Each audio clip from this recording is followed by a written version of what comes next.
পটাশপুরে বন্যার জলে প্রাণ হারানো ৩ বছরের শিশুর পরিবার পেল আর্থিক সাহায্য। পূর্ব মেদিনীপুর জেলা শাসক পরিবারের হাতে তুলে দিলেন ৯ লক্ষ টাকার চেক।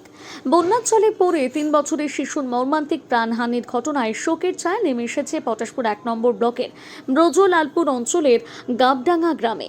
গত রবিবার বাড়ির বাইরে খেলতে গিয়ে বন্যার জলে পড়ে প্রাণ যায় শিশুটির। ঘটনার পর থেকে শোকস্তব্ধ পরিবার। বুধবার নিহত শিশুর পরিবারের সঙ্গে দেখা করতে গাবডাঙ্গা গ্রামে পৌঁছন পূর্ব মেদিনীপুরের জেলা শাসক নিরঞ্জন কুমার। সঙ্গে ছিলেন পশ্চিমবঙ্গ সরকারের খাদ্য প্রতিমন্ত্রী শান্তনু প্রামাণিক, কাঁথি লোকসভা কেন্দ্রের সাংসদ সৌমেন্দু অধিকারী, পটাশপুর বিধানসভার বিধায়ক তপন মাইতি এবং পটাশপুর ১ নম্বর ব্লকের বিডিও করিবুল ইসলাম। এছাড়া উপস্থিত ছিলেন স্বপন কুমার দাস, প্রসেনজিৎ পাল, কৃষ্ণগোপাল দাস এবং তাপস মাঝি সহ অন্যান্যরা। পরিবারের পাশে দাঁড়িয়ে দেন মোট ৯ লক্ষ টাকার আর্থিক সাহায্য তুলে দেওয়া হয় সরকারের পক্ষ থেকে। মুখ্যমন্ত্রীর ত্রাণ তহবিল থেকে ৫ লক্ষ টাকা এবং পূর্ব মেদিনীপুর জেলার ত্রাণ তহবিল থেকে ৪ লক্ষ টাকা, মোট ৯ লক্ষ টাকার চেক মৃত শিশুর পরিবারের হাতে তুলে দেন প্রশাসনের আধিকারিক ও জনপ্রতিনিধিরা। শিশুটির পরিবারের সদস্যদের সঙ্গে কথা বলেন জেলা শাসক সহ উপস্থিত জনপ্রতিনিধিরা। দুর্ঘটনায় শিশুর মর্মান্তিক পরিণতির জন্য পরিবারের প্রতি গভীর সমবেদনা জানান তারা। একই সঙ্গে বিপদের সময় প্রশাসন পরিবারের পাশে রয়েছে বলে আশ্বাস দেওয়া হয়। বন্যার জলে একরত্তি শিশুর এমন মর্মান্তিক প্রয়াণের ঘটনায় গোটা এলাকায় নেমে এসেছে শোকের আবহ। পরিবারের এই অপূরণীয় ক্ষতিতে এলাকাবাসীর মধ্যে দেখা দিয়েছে গভীর দুঃখ। পটাশপুর থেকে সৈকত মাইতের রিপোর্ট, সানন্দা নিউজ।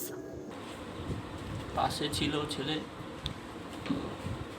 ওই বাড়িতে গিয়েছিল। ছেলে আমার পুররা ছেলে সবাই খেলাধুলা করছিল, ওই বাড়িতে গিয়েছিল, যে পা ফসকে পড়ে গেছে।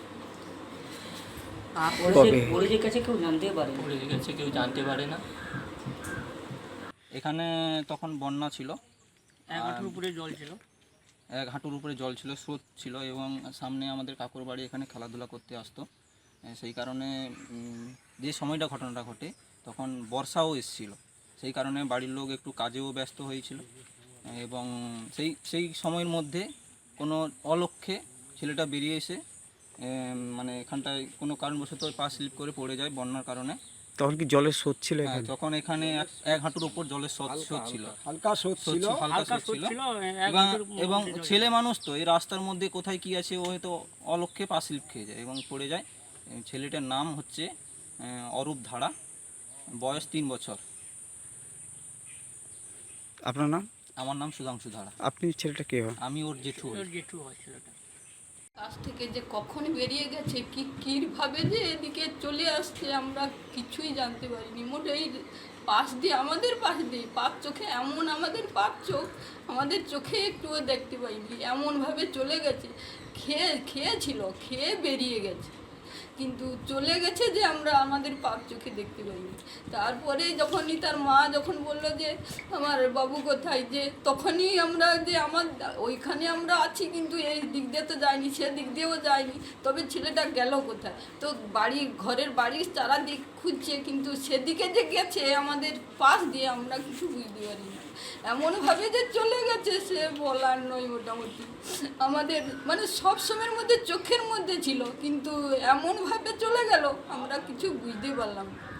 যাই খুঁজ সেইখান থেকে আবার তার দাদু খুঁজে আসছে, কিন্তু তার কাছে তার হাতে হোক পায়ে হোক কিছু লাগেনি। অন্য এক ব্যক্তি দেখতে গিয়ে তখনই দেখতে পেল, কিন্তু তার দাদু কিন্তু খুঁজতে গিয়েছিল, কিন্তু দাদু কিন্তু পায়নি। সেইখান থেকে আমরা সবাই আসছি যাচ্ছি, কিন্তু সেইখানটাই পড়েছে, কিন্তু আমরা খুঁজতে পাচ্ছি না। অরূপ আপনার কে হয়? অরূপ আমার লাতি। এটা খুব দুঃখজনক ঘটনা।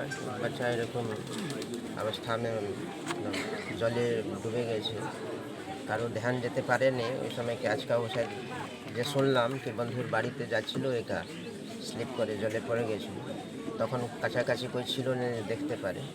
এই জন্যে এই দুঃখজনক ঘটনা ঘটেছে। মাননীয় মুখ্যমন্ত্রী রিলিফ ফান্ড থেকে ৫ লাখ টাকা দিয়েছে আর জেলা রিলিফ ফান্ড থেকে ৪ লাখ আর্থিক সাহায্য আমরা দিয়েছি। লেকিন ওনাদের যে নুকসান হয়েছে ওর তো কোনো ভরপাই করা যাবে না, কিন্তু ওই আর্থিক সাহায্য যে আমরা ল আছে, প্রভিশন করা আছে কি হ্যাঁ সাহায্য করা যায় এরকম পরিবার, ওটাই করতে পেরেছি। বন্যা পরিস্থিতি ছিল, যে সময়টা বন্যার খুব খারাপ অবস্থা। এখনও পরিস্থিতি ভালো সেটাই বলবো না, আমরা সেই সময়টা কাটিয়ে এলাম, তারপরেই একটা আচমকা এরকম একটা দুর্ঘটনা ঘটে গেল। এটা একেবারেই অত্যন্ত সকলের কাছে অত্যন্ত পীড়াদায়ক। মাননীয় মুখ্যমন্ত্রী প্রথম দিন থেকেই সমস্ত বিষয়ের উপর নজর রেখেছিলেন এবং এই বিষয়টাও তিনি অত্যন্ত মানবিকভাবে তিনি দেখেছেন এবং দ্রুততার সঙ্গে তার সরকারি যে সাহায্য, যেটা নিয়ম যে আছে ডিএম সাহেব বললেন, তার ব্যবস্থা তিনি করেছেন। 5 লক্ষ টাকা এবং 4 লক্ষ টাকা দুটি চেক মুখ্যমন্ত্রী রিলিফ ফান্ড এবং ডিজাস্টার ম্যানেজমেন্ট থেকে ব্যবস্থা করা হয়েছে। এই আমরা পরিবারের হাতে তুলে দিলাম। এই ক্ষতিপূরণ হওয়ার নয়, আমরা সকলে, গোটা পশ্চিমবঙ্গ সরকার, পূর্ব মেদিনীপুর জেলা প্রশাসন, মাননীয় মুখ্যমন্ত্রী সকলে তার এই পরিবারের পাশে আছে। পরিবারে অপূরণীয় কোনোদিন পূর্ণ হবে না, এই ক্ষতি, এই যে ঘাও কোনোদিন ভরবে না।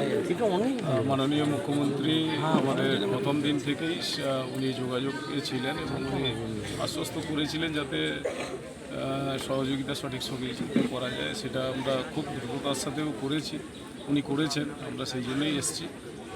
বাচ্চার চলে যাওয়াকে এত বড় মর্মান্তিক এবং দুঃখজনক ঘটনা, এটা সত্যি আমাদের সবাইকে ব্যথিত করেছে এবং আমরা যেহেতু একই পরিবারের মানুষ, আমাদের পরিবারে আমরা দৌড়ে এসেছি, আমাদের কার্যকর্তা যারা এখানে রয়েছেন তারাও দৌড়ে এসছে, কিন্তু যে ক্ষতিটা হয়ে গেছে সেটা তো ফিরিয়ে আনার নয়, আমরা পরিবারের পাশে আছি।